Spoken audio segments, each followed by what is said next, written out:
آرزو آرزو آرزو آرزو ہے راہ میں کی دیکھتا کبھی. اس سلسلے میں سب سے پہلا نام حضرت مولانا ساجد الرب صاحب کا ہے. ان کو طویل تجربہ بھی ہے، فائنڈر ممبئی میں وہ رہتے بھی ہیں. ان سے گزارش ہے کہ وہ تشریف لائیں.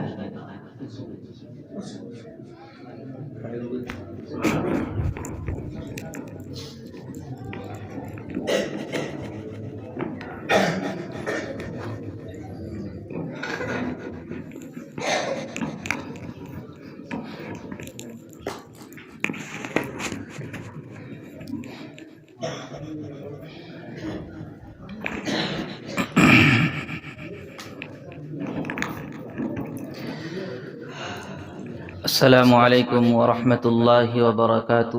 بسم اللہ الرحمن الرحیم وبہ نستعین. صلی اللہ تعالی علی خیر خلقہ محمد وآلہ وصحبہ اجمعین. اما بعد.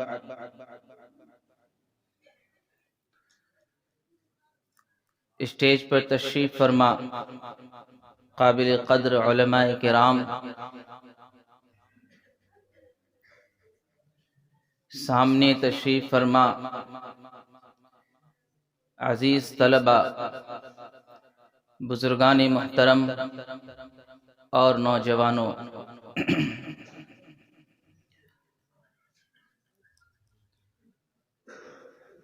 پہلی بار جامعہ فرقانیہ میں حاضری کا موقع ملا. اس سے پہلے جب یہ مدرسہ، یہ جامعہ مکتب کی شکل میں دروازے پہ چل رہا تھا، اس موقع پر حاضری ہوئی تھی اور اس وقت بھی کچھ کہنے کا موقع ملا تھا. آج پھر حاضری ہوئی اور ساتھ میں کچھ ذمہ داریاں بھی دی گئی.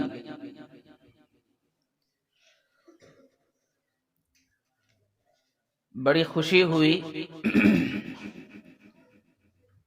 کہ اتنی کم مدت میں اس قدر تیاریاں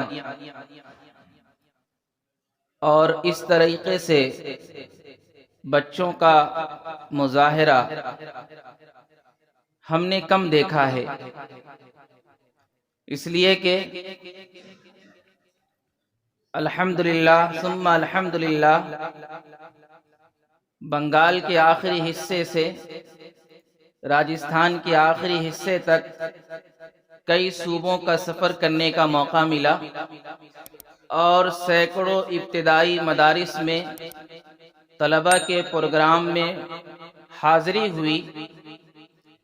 لیکن ایک کمی جو ہمیشہ کھلتی رہی اور جو محسوس ہوتی رہی وہ یہ کہ ذمہ داران مدرسہ کو یہ بھی نہیں پتا ہوتا تھا کہ ہمارے پاس موجود بچوں میں کون سا بچہ بہترین قرآن پڑھ سکتا ہے، بہترین نعت خواں ہے، یا چند لوگوں کے سامنے اپنی معافی ضمیر کو بے باک انداز میں پیش کر سکتا ہے. میں حلفیہ کہہ سکتا ہوں کہ آج کی اس مجلس نے اس کمی کو ختم کر دیا، اور دنیا میں کوئی ایسا کام نہیں ہے جو ناممکن ہے. یہ مدرسہ جس ابتدائی دور سے گزر رہا ہے اس نے یہ کمال کر دکھایا ہے. اللہ اس ترقی کو قبول کرے اور قیامت تک اسے جاری و ساری رکھے. عزیز طلبہ، ہم نے آپ کے تمام پروگراموں کو دیکھا اور بہت غور سے سنا. اذان کا مقابلہ ہو، دعائیں ہو، یا حدیث شریف، یا تلاوت کلام اللہ کا مسابقہ، یا خطابت کا مقابلہ، آپ نے بہت خوب کیا، بہت خوب کیا. اور ایک چیز میں جو واضح کر دوں، ہمیں تقریر میں حکم بنایا گیا تھا، اس میں ایک حصہ تھا جرأت کا. سچ پوچھئے تو ہم نے تمام بچوں کو 30 میں سے 30 نمبر دیے ہیں، اس لیے کہ اس حصے میں کسی بچے نے کوئی کمی نہیں چھوڑی۔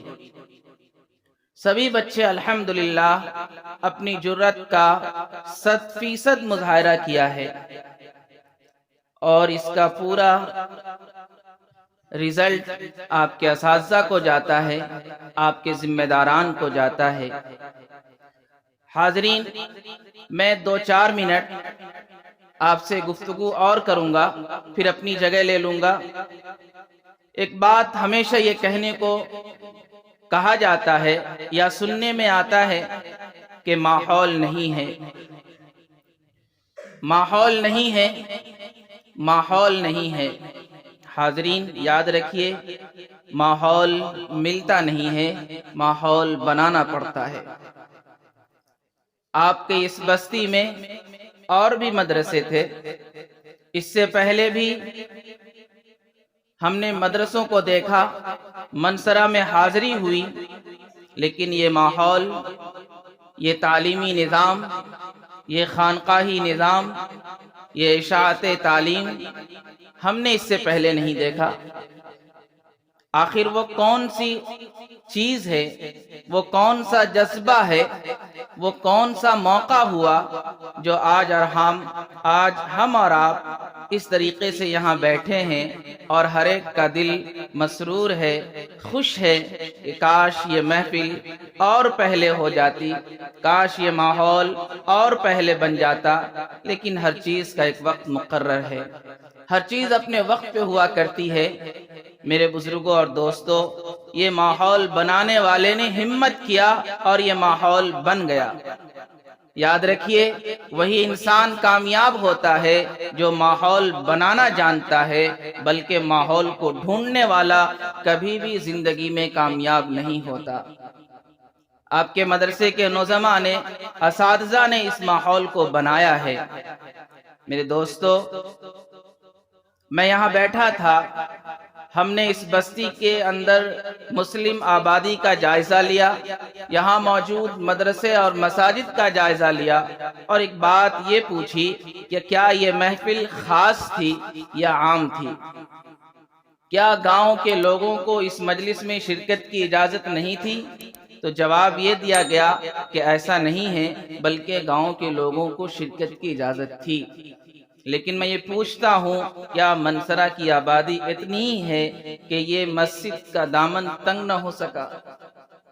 افسوس ہے، جہاں اذان کی آواز گونجی ہے، نعت رسول گنگنایا گیا، دعائیں پڑھی گئی، تقریریں ہوئی، اور ہر پروگرام ایک نصیحت کے طور پہ پیش کیا گیا۔ یاد رکھیے، میں یہاں بیٹھا تھا اور بچے کی ہر تقریر کو ہم نے ایک نصیحت کے طور پہ سنا ہے۔ شاید آنے والے حضرات اکابر اتنی باتوں کا احاطہ نہ کر سکیں اپنی قلیل گفتگو کے اندر، جتنی باتیں ان بچوں نے آپ کے اور ہمارے سامنے پیش کر دیا ہے۔ ہر تقریر کے اندر ایک نصیحت تھی، ماضی کی یادیں تھی، اور مستقبل ہم کیسے روشن کر سکتے ہیں اس کے لیے راہیں بتائی گئی۔ عزیزان محترم، بزرگان دین، اس کی قدر کیجیے، اس مدرسے کی عزت کیجیے۔ ہم چوراہوں پر، چائے کی دکانوں میں، اپنی محفلوں میں رونا روتے ہیں کہ مسلمان مارا جا رہا ہے، ماحول اچھا نہیں ہے، تعلیم ختم ہو رہی ہے، اسلام کو بدنام کیا جاتا ہے۔ میرے دوستوں اور بزرگوں، یہ گفتگو کہتے ہوئے ہم اپنا جائزہ لیں کہ ہم نے اپنا کردار کتنا ادا کیا ہے۔ ہر انسان اتنا ہی ذمہ دار ہے جتنا آپ دوسروں کو کوستے ہوئے ذمہ دار ٹھہراتے ہیں۔ ہر انسان اتنا ہی ذمہ دار ہے جتنا ہم دوسروں کو کوستے ہوئے ذمہ دار ٹھہراتے ہیں کہ یہ کام انہیں کرنا چاہیے۔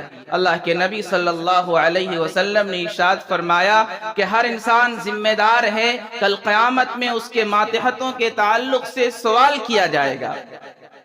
اگر آپ باپ ہیں تو آپ کی بیوی اور بچوں کے بارے میں پوچھا جائے گا، آپ بھائی ہیں تو آپ کے بھائی بہن کے بارے میں پوچھا جائے گا، آپ گاؤں کے مکھیا سرپنچ یا وارڈ ممبر ہیں تو آپ کے گاؤں علاقے کے بارے میں پوچھا جائے گا، آپ ملک قوم کے سربراہ ہیں تو آپ کے ان کے بارے میں پوچھا جائے گا، یا مدرسہ اور تنظیموں کے ذمہ دار ہیں تو اس کے متعلق سوالات کیے جائیں گے۔ ہم کسے کوس رہے ہیں؟ ہر انسان ذمہ دار ہیں، اپنی فکر کیجیے۔ کتنے افسوس کی بات ہے، قرآن کی محفل ہے، دین کی باتیں ہو رہی ہے، ایک نیا مدرسہ جو نومولود ہے اور الحمدللہ اس قدر اپنے پروگراموں کو پیش کر رہا ہے اور منسرا سو رہا ہے۔ یہ میں دوپہر میں کہہ رہا تھا کہ یہ پروگرام تو میدان میں کرنا چاہیے۔ میں سمجھتا ہوں 10,000 کی آبادی ہوگی۔ میں نے گھر جا کر آپ کے مدرسے کے ناظم اعلیٰ قاری ولی اللہ صاحب سے عرض کیا کہ آپ کو عورتوں میں مائک کا نظم کرنا چاہیے، اس لیے کہ ہر باتیں نصیحت تھی، ہر پروگرام ایک پیغام تھا جو امت کے ہر فرد تک، یہاں موجود ہر گھر میں اور ہر کھڑکیوں سے آواز گونجنی چاہیے تھی۔